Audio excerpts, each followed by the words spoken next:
This program is rated PG. It contains themes and scenes which may not be suitable for very young audiences. Parental guidance is advised. Be advised that the views and opinions of the hosts and guests do not reflect those of the station.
Hello, my name's Harriton Watko. Welcome to our program. Now, what did we see last week? Let's see.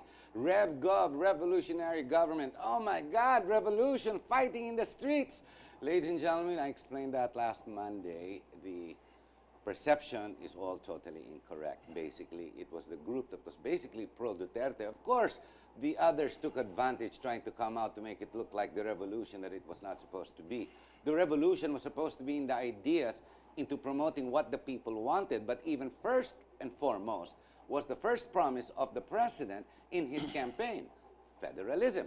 That's exactly what it was all about. But of course, the naysayers, the Liberal Party, and those that are very dissentful of the president will always promote anything that is negative.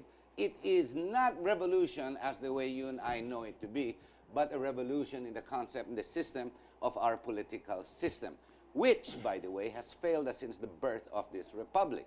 Then again, if you want to keep the money in Imperial Manila, where I live as well, and forget about all the people outside the NCR, then we continue the system of what we have today. Senators that have no constituencies, let's see, party lists that represent nobody, and the financial and political system that suffers from within, imploding year after year, only causing more misery to the Filipino. But what exactly was that all about, the RevGov, and what has it actually achieved? That's exactly what we will talk about. But then again, one of the many topics, because we have a special guest in our studio today. Now, this special guest is no newcomer, maybe on television, but not necessarily in service to the people, service to the country, with a long history of expertise and professionalism while in service to government.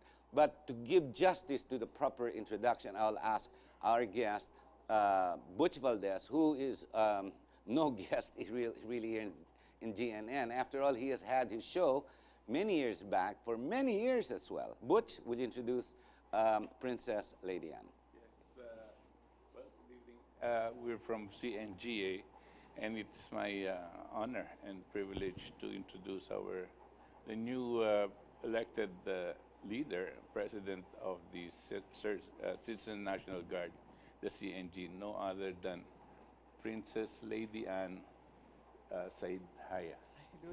Thank you very much for being on the show, ma'am. I understand you are mayor, you are vice governor, you are congresswoman. Yeah. My gosh, you're behind, you are in the center, if not the arbitration and mediation of many a crisis that occurred in Sulu. Is this correct, ma'am? Yes, very well. And congratulations, ikaw na ngayon ang leader ng Citizens National Guard. Ladies and gentlemen, not for anything, every first Monday of every month, we will be featuring the Citizens National Guard only because of one reason: to protect you and our country from the scoundrels that are obviously in newspapers and media.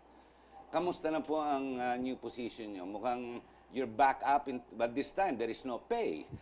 There's no government, but you have all these idealists with you. Di ba po? Yeah.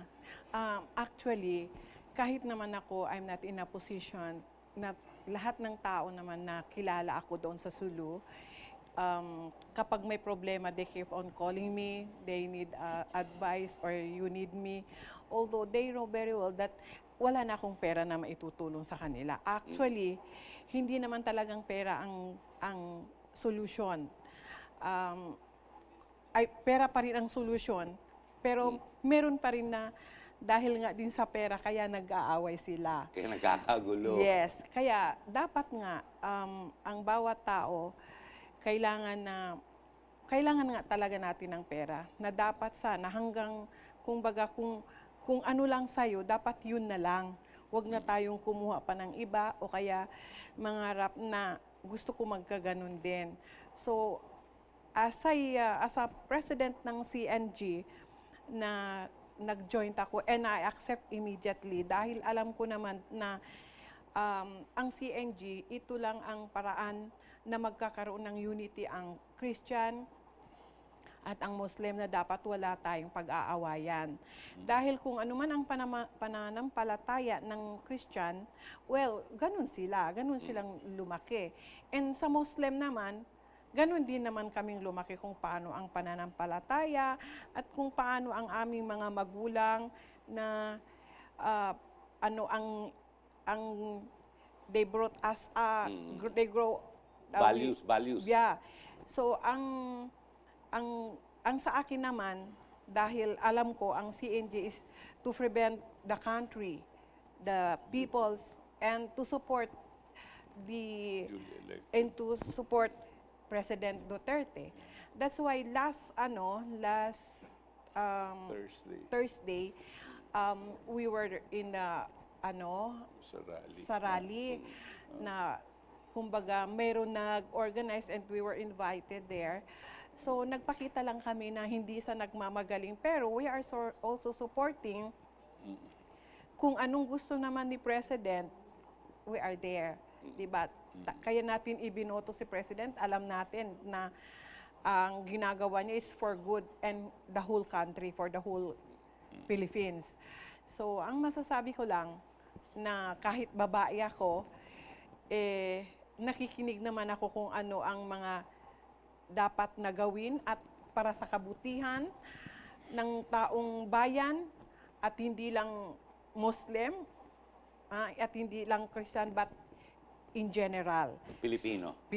Basta Pilipino tayo. At kahit saan lupalup man ng bansa or they are in the abroad, basta kasali din sila. Or even, wala tayong pinipili dito na kahit na masamang tao, kung gusto nilang magbago, bakit hindi? Basta paninindigan lang nila. Butch, you were there in the rally as well, or you promoted it. Yes. What was the stand of CNG, literally? Well, because to my understanding, the Rev Gov was purposely to call attention to the President of his priority campaign promise, which is federalismo. Yes. Your Among point. other Your things. point. But, Your point. well, we decided together with our new president and the rest of the board that we must have a presence in this rally. to, yes. Because even if they were specifically calling for a revolutionary government, our stand has always been not against that, but more pro whatever the president decides. Because ultimately, it is not us that will decide whether we need a revolutionary government or not. It's still the president. And if he sees that will be necessary, then we are supportive of him. And if he sees that it is not yet necessary, or it's not necessary, then we will also be supportive of him. Because after all, like President Lady Ann had said, we are for defending the sovereign Republic of the Philippines. We are for protecting the population, and we are supportive of the duly elected president in that These order. are the parameters of the CNG. Right. And so, as long as we identify and understand who the enemies of the state are, Yes. and we continuously remind the people about the enemies of the state. Let's start with the enemies. Isn't it Senator Drilon who says, habulin natin ang mga ng revolution, Rev Gov. Mga terorista yan. What does that make Senator Drilon? An Well- idiot? What does it make of him? Well, I don't know, but definitely, I think he's a little off in that thing. He's just trying to call media attention, probably. No? Or, But he has enough but- media attention. But the one I mean, that all the money that he has stolen in Iloilo and everything else, di ba? Ang dami niya ng attention, plus the fact Liberal Party. What more attention does he want? Well, Diba? Ngayon well- gusto niya pahuli lahat na sa RevGov. Hello! Ang buong Pilipino gusto mo hulihin, hindi kayo na ang Diyos sa Pilipinas. In other words, talo niya na si President Duterte. Hindi naman siya binoto ng taong bayan. Yeah. The other thing is, well, of course, Drilon has his own problems, and maybe he's trying to maneuver his political game. No?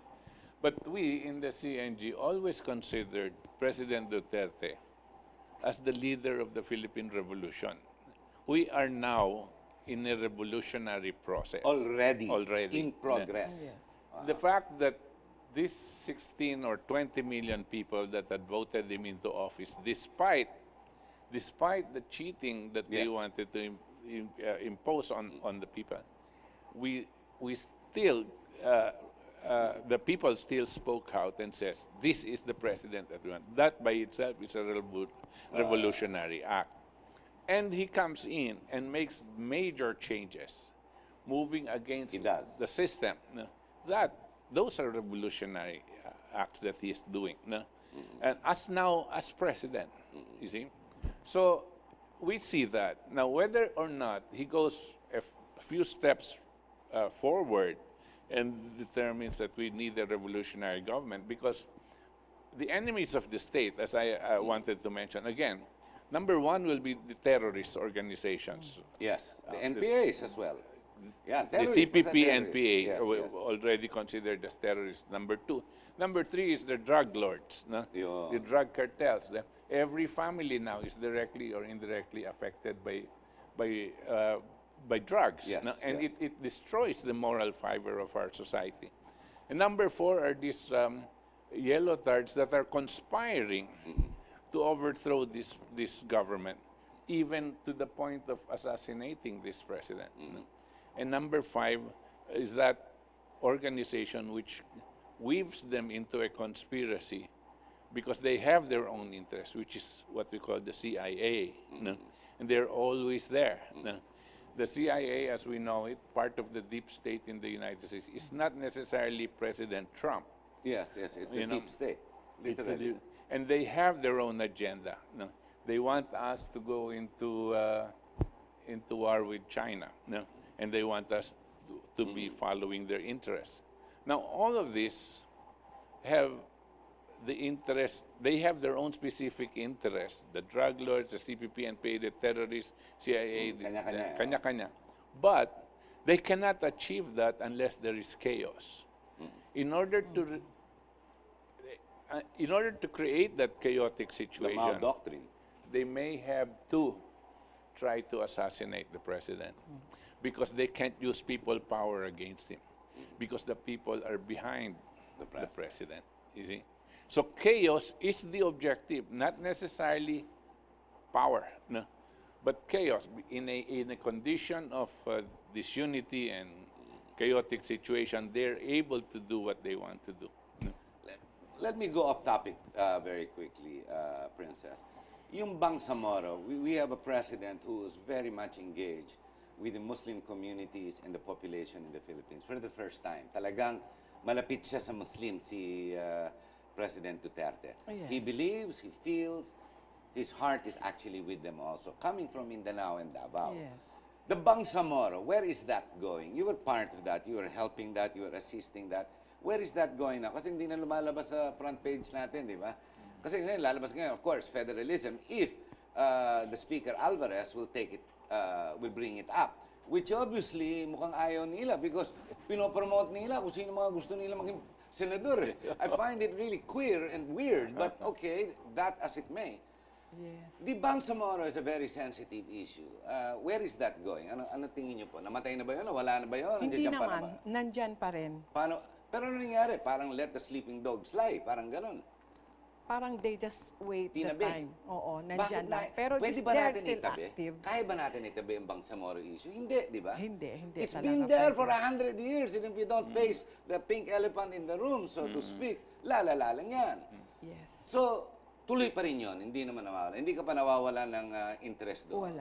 Wala. Tuloy pa rin. Hindi yan papayag na mawala yun. Still striving pa rin yan sila. Gusto ko lang dagdag, pwede, you correct me if I am wrong, Yes. Princess Lady Anne.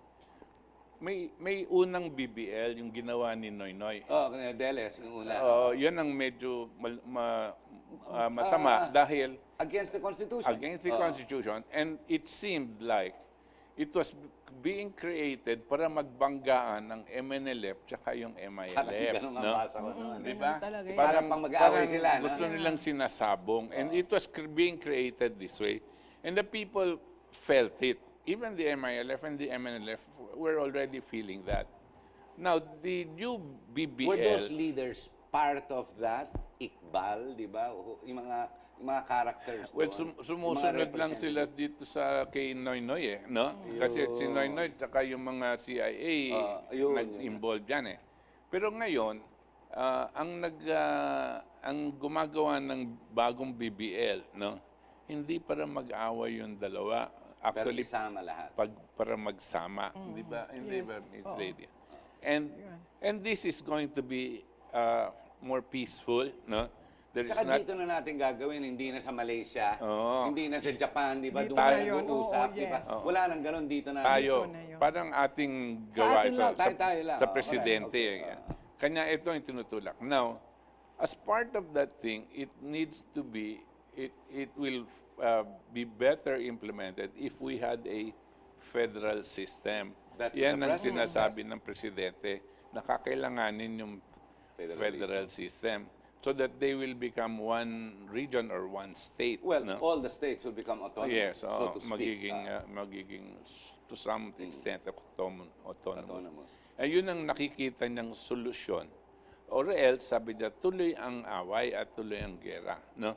At siguro lalala pa kasi meron na tayo ngayong problema ng terorismo. No? Yes. Pag hindi nabigyan ito ng pagkakataon, Baka lumala na naman. baka maka-recruit yung mga ISIS Ngayon, terrorists. para- sa dyaryo yung kahapon, they're recruiting. they're recruiting. Oh, no. Yun ang sinasabi ng presidente. That's why nga napaka-importante, and we also felt, and I'm sure Princess Lady Anne was with us in this. It's very important that in order for us to defend the integrity of the republic, we must be able to bring out to everybody that we are one nation. First and foremost. We yun are ang one premise. republic, and we must have one flag. No? And that's why, that was one of the rationale why we were happy, no, that Princess Lady Anne accepted this leadership. Why? Because Princess Lady Anne is not only known in the whole of Mindanao. She's also known here Yes. in many communities of the Muslims here. No? And it is important that we see them as brothers and sisters. We see them as part of the republic, and they want to be part of that republic. No? And so the action of coming up with one nation, one republic, must come from our president. And because of his leadership and example, we are going to be bound together. There will be no whatever religion you have, Muslim, Christian, Catholic, or whatever ideology you have, no? Non-sectarian. Whatever ideology you have, them, communism, whatever it is, we are still one country. No?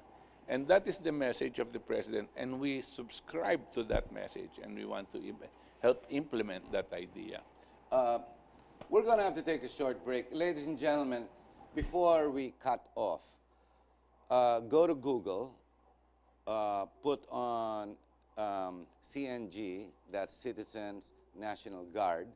It will tell you about it. If you believe in it, open it. The numbers are growing. This has just been in January this year, 11 months, now going on its 12th month. And the registration of participants have been multiplying geometrically. So be part of it, do your part, be the body politic, be the Filipino, register. Now, we'll be right back and to discuss the other issues that are being discussed in this country. Stay with us.